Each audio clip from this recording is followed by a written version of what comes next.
Alright, this is going to be a rant, kind of in a rant mode. Kind of pissed off, actually. Cheers, having a mojito tonight.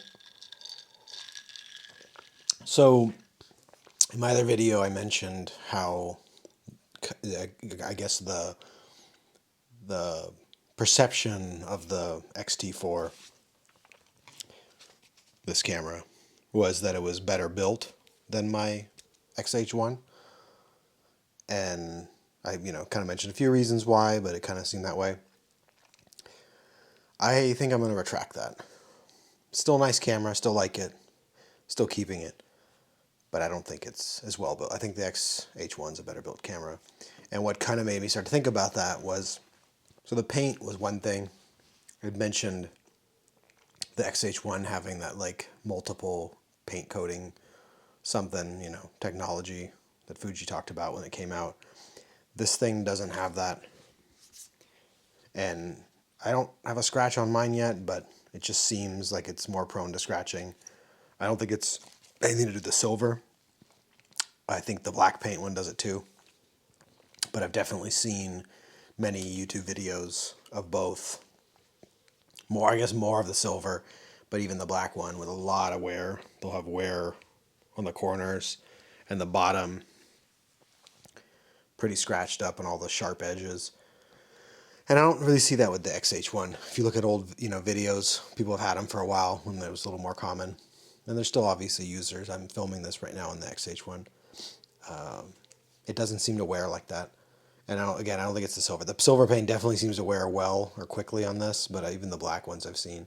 But what kind of tipped it over was, and I'll interject some video while I'm talking here, but this battery door is super suspect. If you look, this little corner, the XE3, the XH1, XH1's actually really good. I'm going to inject other clips to show you these cameras, but basically they never did this. They usually had something on the side on the X Pro one, XH1 rather, is like that. The XE3, I guess, definitely had a little thing on the door, but it wasn't in the corner, and it was much more robust than this. If you hold this up to light, you can literally see the light come through it, which basically means it's not weather resistant. So just like Sony's that I forget the channel that did those tests where they literally sat it on a table in the rain. So it's like literally, kind of submerged in like a millimeter or two of rainwater on the table. The water would go right in this. If you're shooting this without a battery grip in landscape, in portrait, and rain's coming in, sideways rain, like Tom Hanks said in Forrest Gump, it's going to get water in it. I think even with a battery grip, the water will drip down in between potentially slower, and it's going to get in this. This is a bad design. I don't know what Fuji was thinking. This is a total, I don't know. It's like a gaping hole for as far as weather resistance. You hear about the new Olympus OM1 and it having IP53. I don't know the number. I think it's IP53, the weather resistance. Fuji ain't going to get any IP number with literally slot holes in it. If you look at the XH1, again, I'll pop it up so you can see what I'm talking about.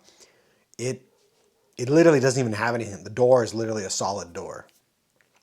It's off in the body where there's the little rubber thing you can move out of the way if you're using that plug-in style power. I don't even know who uses those, honestly. With the XH1 and the X-T4, X-T3, and maybe even the X-T2, I'm not sure. I know for a fact the XH1, X-T4 have, if you get the battery grip, it has a DC in. I even have the cord it came with my XH1.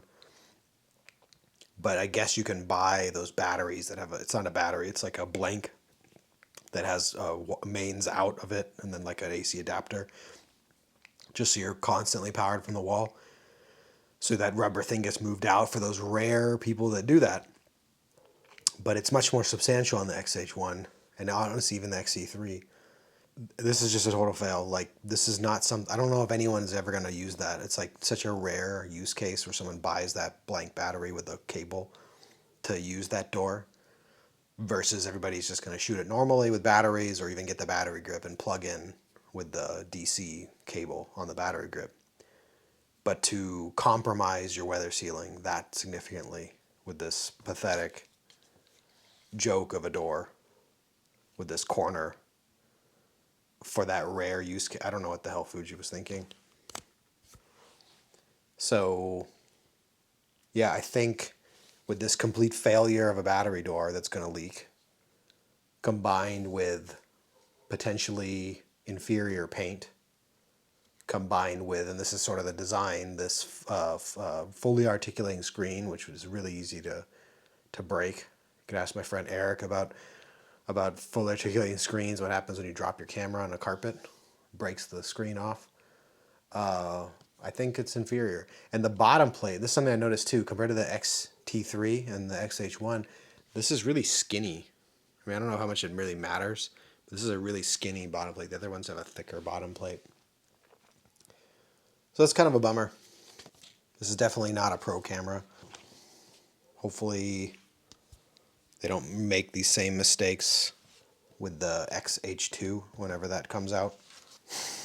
I don't know, it's frustrating. Oh, by the way, I also noticed this issue I had with the XH1 where I was bumping this sometimes, and it would go from, you had to go all the way over to the side to get to video on the XH1, and then switch it all the way back to stills. Single, or rather I should say, for S. This one I bumped from S into HDR the other day. And I was trying to take a multiple exposure, and then I was lifting the camera over the like pool light fence thing, and I bumped it. And then I lost my first exposure that I had taken inside my house in my office with a flash. So I was just like, oh my God. So I don't know, I think Fuji maybe isn't quite there yet with some of these controls. I still love my manual dials, and I love the movie still switch. That's a total win. And just the general, ethos.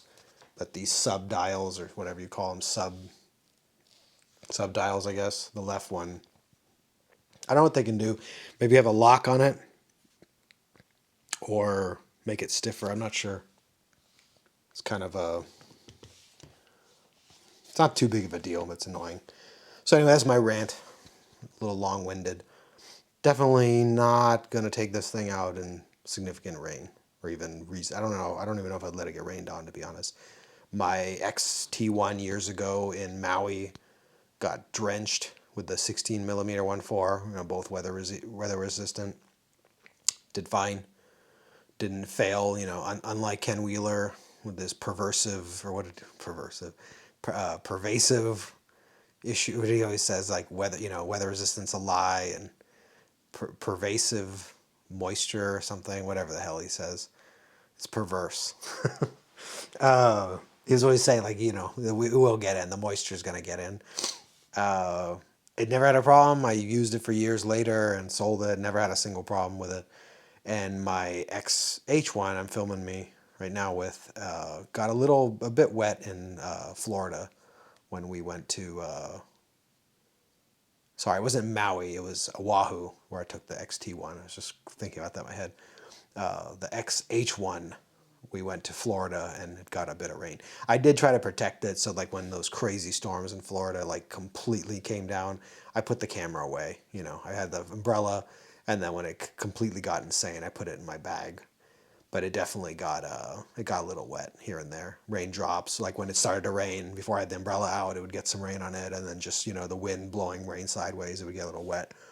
With a weather resistant lens, I only brought three of my weather resistant lens, so it's been fine, and I never had any concerns with it because in my mind, Fuji weather resistance was reliable. I don't trust this T4. I have to do a little research to see if people have had problems with them failing. But I'm highly skeptical now that I've noticed this battery door. And it doesn't look like I have like a lemon version. I was pulling the rubber part out and sliding it back in and kind of inspecting it to see if, it was defective. And it's just the design. You can't have it. There's no overlapping, part of the mold. It's like literally they expect the rubber to just butt up against the plastic of the door. It should have had some kind of overlap where the rubber had a fin and the plastic had a fin, and then when you put them together, they kind of overlapped. Right, that's the whole point, and that would have prevented water from getting in. It's just a really bad design. So yeah, I don't know. I think the weather resistance on the X-T4 is questionable at best. So hopefully the top plate is better sealed. So at least if you're shooting landscape and keep the camera horizontal, water really shouldn't creep up. And I would never set my camera in water. I'm not that crazy, but I would just be worried because even like having the camera like this against your body, and you have a soaking wet shirt or something, and you have it on the strap, the water could penetrate.